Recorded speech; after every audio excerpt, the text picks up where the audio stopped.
All right, let's just jump right in. We are standing at, well, a pretty monumental crossroads. You see, artificial intelligence isn't just another shiny new tool. No, it's a force that is making us completely rethink, well, everything. We have to redesign our entire world, from the economy all the way down to what gives us a sense of purpose. So, what's with this number, 100x? Some economists are predicting that AI could actually cause a 100-fold explosion in global GDP. Now, how is that even possible? Well, it's because we're on the brink of creating a hyperabundance of cognitive labor. You know, the thinking, the planning, the creating, all this stuff that used to be exclusively human territory. And that, right there, leads us to the single biggest question of our time. It's a question that, yeah, can feel a little unsettling for sure, but it's also an absolutely incredible opportunity.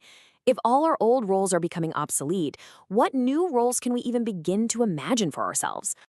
Okay, to answer that, we've got to understand the shift that we're living through right now. This is not just another tech update, not even close. We are in the middle of a fourth industrial revolution.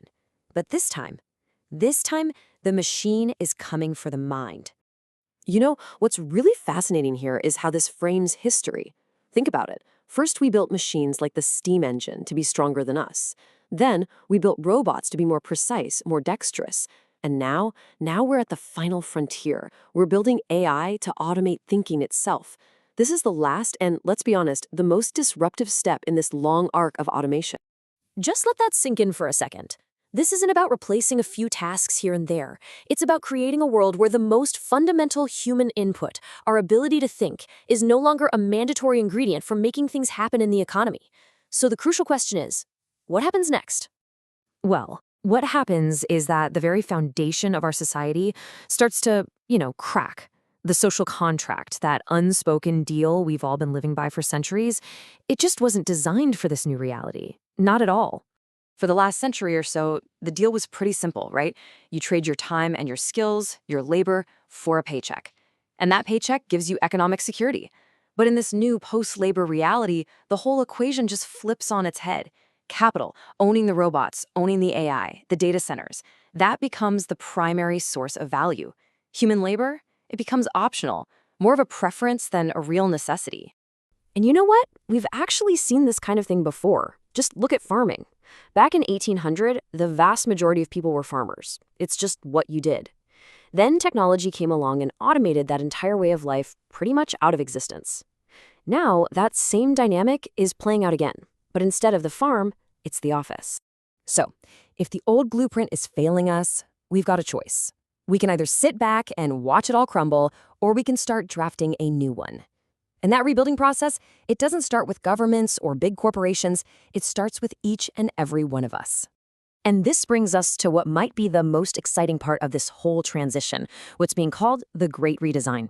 And the first step isn't economic, it's not political, it's personal. It's all about redesigning what it means to live a meaningful life. So, how does this actually work? Well, in a world where our economic value starts to go down, our human value has to take its place. This is what gives rise to the meaning economy. And it's built on three pillars that have always given us fulfillment: deep relationships, rich experiences, and having a shared mission that gives us a purpose way beyond a 9-to-5 job. To get there, we need a kind of mindset shift called radical alignment. It basically means we have to consciously align our lives with our actual human needs. For rest, for nature, community, play, instead of twisting ourselves into pretzels to fit the demands of an economic system that was never really designed for our well-being in the first place. We're essentially flipping the script. For generations, the central question has always been about survival, inside the economy. The new question is about thriving as a human being. The economy should serve our lives, not the other way around. It's a huge shift in thinking. Now, this personal shift is absolutely crucial, but it needs a new societal structure to support it, right? So let's zoom back out for a minute and look at the architectural plans for a post-labor society. So how do people actually get money if not from a traditional job? Well, the answer lies in creating a kind of diversified portfolio of non-labor income for everyone. This could include a modest universal basic income, sure, but way more importantly, it has to emphasize ownership, giving every single citizen a direct stake in the economy through things like universal basic capital and collective investment funds. And look, this isn't some far-fetched sci-fi utopia. A lot of these models already exist. We can expand things like employee-owned co-ops. We can create new structures like DAOs, which are basically member-owned digital organizations.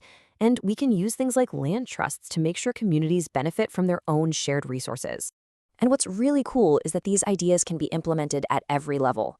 Locally, a city could start measuring the economic agency, the financial freedom of its citizens, and create local investment funds.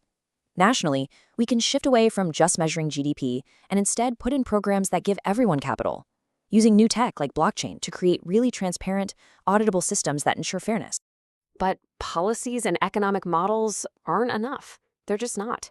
To truly navigate a change this massive, we need something much more powerful.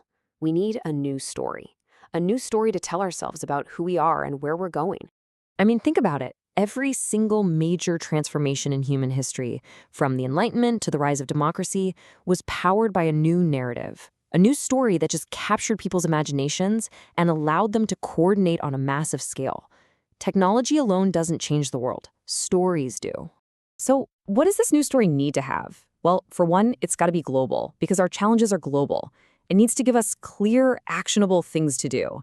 It has to reject all the cynicism and nihilism that feels so common today. And, maybe most crucially, it needs to find a way to align our human interests with the interests of the incredibly powerful AIs we're creating. And here is a beautiful potential core for that new narrative: curiosity. Curiosity is what drove human evolution, what drove science, what drove art. And what is an AI when you get right down to it? It's an information-seeking machine. Its fundamental drive for more data is really just a mathematical version of our own curiosity. This could be our shared ground, which leaves us with this final, really powerful question. We are on the brink of co-creating the future with intelligences that could be far greater than our own. The blueprint isn't finished, the story isn't written yet. The choice of what comes next, that is still ours to make.